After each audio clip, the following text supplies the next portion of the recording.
I wanted to join a life-saving service and become a rescue swimmer in the Coast Guard. It seemed like it was the hardest job to do, and I wanted to try and challenge myself. I was on a 278-foot cutter out of Portsmouth, Virginia.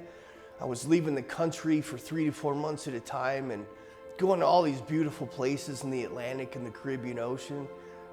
For 19-year-old kid, I mean, that's really exciting.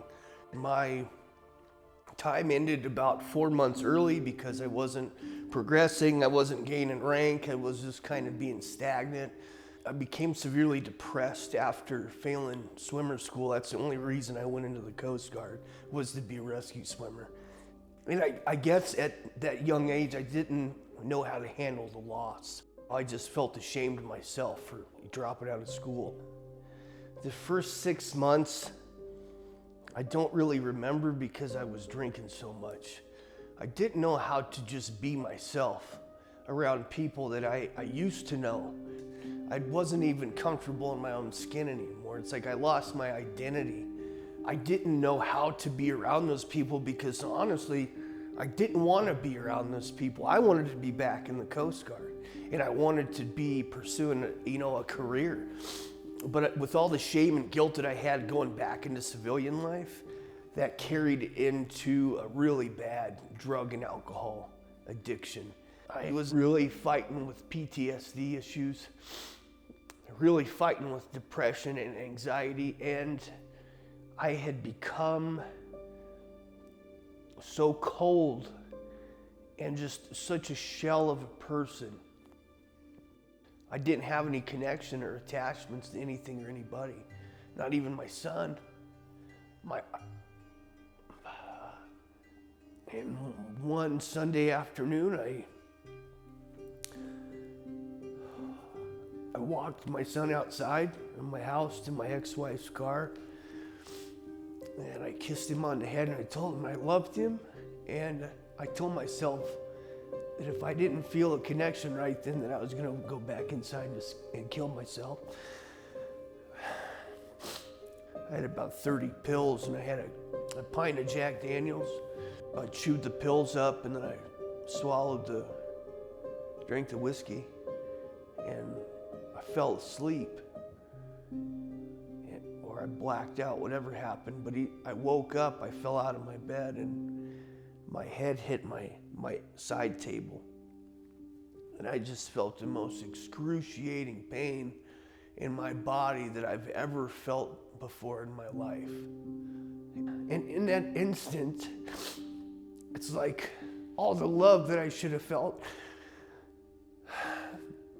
for myself and for my son came back almost in an instant as I was fighting for a breath, and I felt like somebody just had my whole body and they were just twisting it.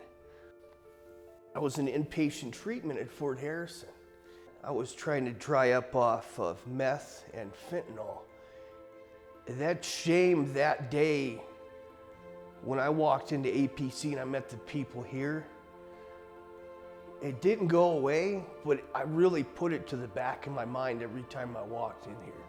I felt proud of myself for my time in service, and I just felt good about myself. I knew that no one was gonna judge me here, that this was a safe place. I didn't have to watch my back like I do in public. Mitch and Karen has helped me through a lot of battles that I've battled for a long time. I waited 5.5 months to be able to see a mental health professional. Karen and Mitch said, hey, we can help you out through the VA and we can get you maybe possibly care in the community.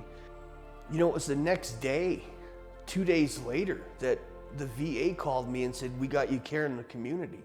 And it was only because Mitch and Karen, they care enough to not only have a place like this, but to execute every avenue that they have to help us veterans out. And to me, that's huge. To have two people like that in your corner, and then to have the APC family, I won't even say staff, it's like a family here. We pick each other up. My bad days, I turn to everybody here because I know that everybody here in some way, shape, or form loves me or likes to be around me. So I trust that connection, and I come here. If I didn't have APC the past 5.5 months without a mental health professional, I don't know how some days would have gone. I'll just be honest with you about that. I don't know. They were getting pretty dark. Suicide takes far too many veterans, and it takes far too many people's lives over issues that if somebody was just there for them and gave them a hug or a smile, it might have changed their whole lives and people might still be alive. But thank God today we have this place to try and help us wrangle in our thoughts and our bad ideas about suicide, because everybody's life is worth it. Everybody. My story is about, it's a lot of veterans have this story of dealing with shame and guilt and suicide attempts. I've had 2 veterans tell me personally that if I hadn't come up to them and talked to them, that the one man had a gun in his truck and he was going up to the mountain that day after he left here to go kill himself. The other veteran told me that the only reason he came in is because he was so shameful because his kids were in the car and he couldn't turn around and not come in and act like he did. And he said, I have a gun at home and all I want to do is just get rid of myself so my kids don't have to look at me anymore. I'm really good friends with that man today. And the only thing I did for him was I showed up to work. Just having somebody there to talk to, just like I'm doing now in this interview. We all fought the battle together in the service, and then come to APC and we fight the battle together here, because that's just what we do. It's a family here. There's always a light at the end of the tunnel. I'm a firm believer in that now. There's got to be a light at the end of the tunnel, because once I buried myself so deep in my thoughts, in my emotions, that I had to bounce back.